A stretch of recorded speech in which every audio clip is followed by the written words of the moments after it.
Good morning, everyone. Welcome back to another episode of Mr. English Academy. I'm Alex. And I'm Sarah. Thanks for joining us today. Whether this is your first time or you've been with us for a while, we really appreciate you listening. Before we dive in, we want to hear from you. What would you like us to cover in future episodes? Yes, topics, episode length, format ideas, anything that would help your learning.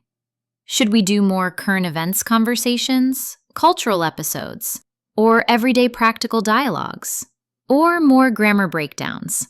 Tell us in the comments. We read every message, and your feedback helps shape the podcast. All right, let's get into today's lesson. We'll listen to 3 conversations you might hear in real life, then break down useful phrases and grammar points. These are practical exchanges from daily life, helpful for listening practice and speaking. Our first dialogue is about giving and receiving compliments, a very common but sometimes tricky social exchange. Listen for specific compliments, the causative structure, I got my hair cut, and question tags. Haven't you? Didn't you? Ready? Here we go. I'll be Blake, and Sarah will be Vanessa. Hey, Vanessa. I almost didn't recognize you for a second there. Oh my goodness, Blake. It's been 3 months? Something like that. Wow, you look fantastic. Did you do something different? You noticed. I just got my hair colored last week. I've been thinking about going lighter for ages, and I finally went for it. Well, it suits you perfectly. The highlights really bring out your features. That's sweet of you to say. Honestly, I was nervous about the change, but my stylist convinced me. She said it would brighten my face. She was right. And is that a new jacket too? This old thing? I've had it a while, but I never wore it much. I'm actually trying to use clothes I already own instead of buying new stuff. Smart approach. It looks great on you. Very stylish. Thanks. What about you? You seem different too.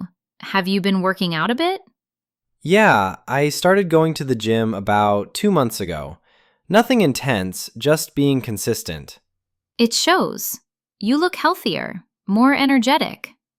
Thanks. I do feel better.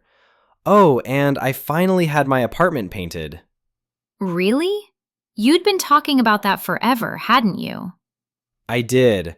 I kept putting it off, but I hired a crew last month and they finished in 3 days. It looks completely transformed. That must feel refreshing. Which colors did you choose? Mostly neutral tones, grays and whites. I wanted something clean and modern. My old walls were a terrible beige from the last tenant. I can imagine. Hey, we should grab coffee and catch up properly. You're still in the same neighborhood, right? I am. There's a new cafe on Madison Street. Have you been? Not yet, but I heard their croissants are amazing. I go most Saturday mornings now. Sounds perfect. How about this Saturday at 10 o'clock? I'm actually getting my car serviced nearby, so the timing works. 10 o'clock is great. See you then. And before I forget, did you hear about that job you mentioned last time? I did. I got the position. I start next month. Blake, that's wonderful. Congratulations. Thanks, Vanessa. I was surprised. The competition was tough. They made the right choice. You deserve it. I appreciate that. Lots of changes lately for both of us. It really feels like life keeps moving forward, doesn't it? It does.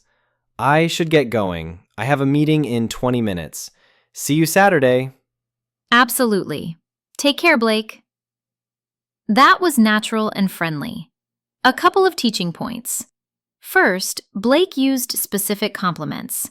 The highlights really bring out your features. Specificity makes compliments sincere. Right. And Vanessa used the causative, I had my hair colored, or I got my hair colored, which means someone else did it for her. If she did it herself, she'd say, I colored my hair. Also notice the question tag Vanessa used. You'd been talking about that forever, hadn't you? A positive statement often takes a negative tag to invite confirmation. Good to practice. Next scenario, immigration control. This one can feel stressful, but the questions are usually standard. We'll highlight tense differences, present perfect versus past simple, and how to answer clearly and politely. Listen for concise answers and how the traveler anticipates follow-up questions. Good afternoon. Passport, please. Here you go. I'm arriving via London, originally from Madrid. Purpose of visit? Tourism, visiting national parks and cities. How long? 3 weeks. I have a return flight on the 28th of next month. Been to the US before? Yes, about 5 years ago. New York and Washington, D.C. Where will you stay? Hotels, starting in San Francisco, 4 days. Then Yosemite, then LA for a week.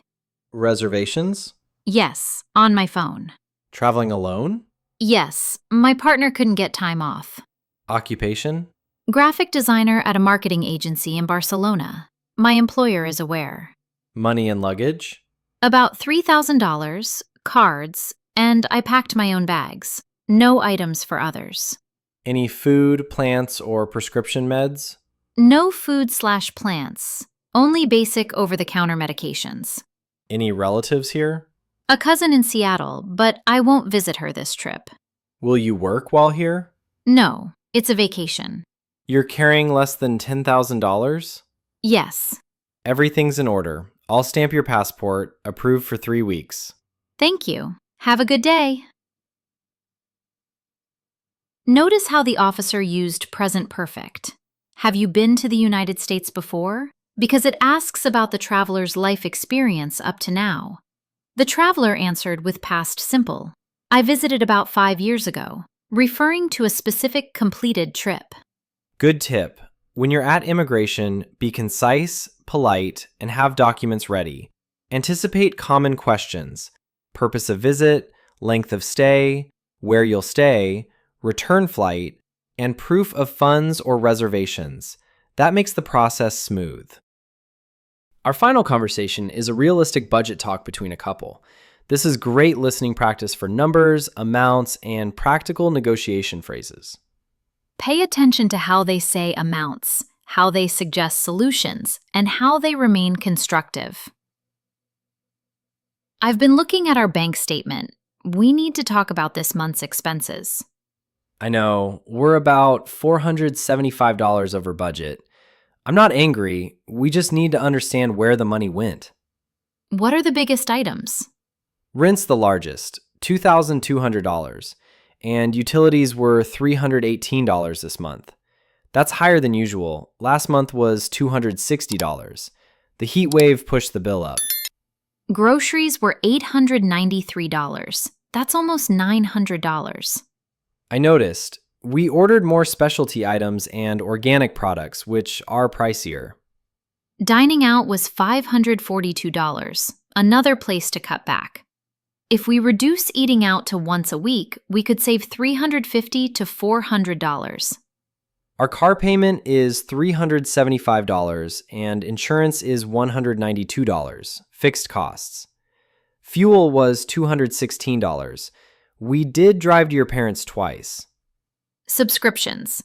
Netflix, $15.99. Spotify, $16.99. Gym, $89 for both. And that meal kit service you signed up for, $72 per week. $72 a week is $288 a month, and we barely used it. Canceling it would save a lot. I see some impulse purchases too. Amazon, $167. Clothing, $98. Home items, $53. I bought video games for $47 I didn't need. Okay, the total is $6,375 in spending, and our combined income after taxes is $5,900. We're $475 short. If we cancel the meal kit and cut dining out and impulse buys, we could save $700 and be ahead about $200. That would let us put something into savings. Let's try it for next month.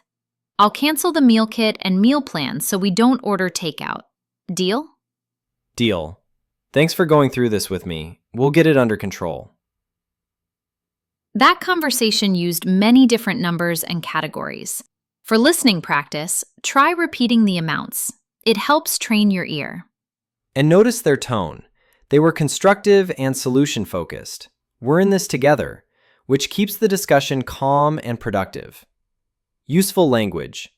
We can save, let's cut back, cancel the subscription, meal plan, put into savings. Use these phrases when discussing money in English.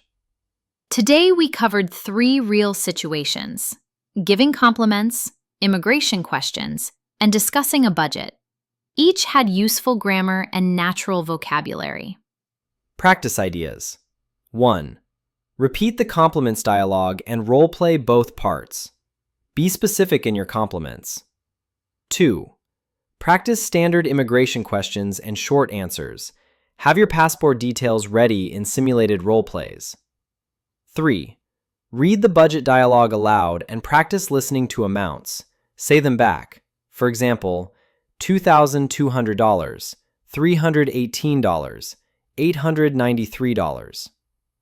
If you found this useful, please like the episode and subscribe to the channel. And tell us in the comments which conversation helped you the most and what topics you want next. Thanks for listening to Mr. English Academy. Keep practicing, stay curious, and we'll see you in the next episode.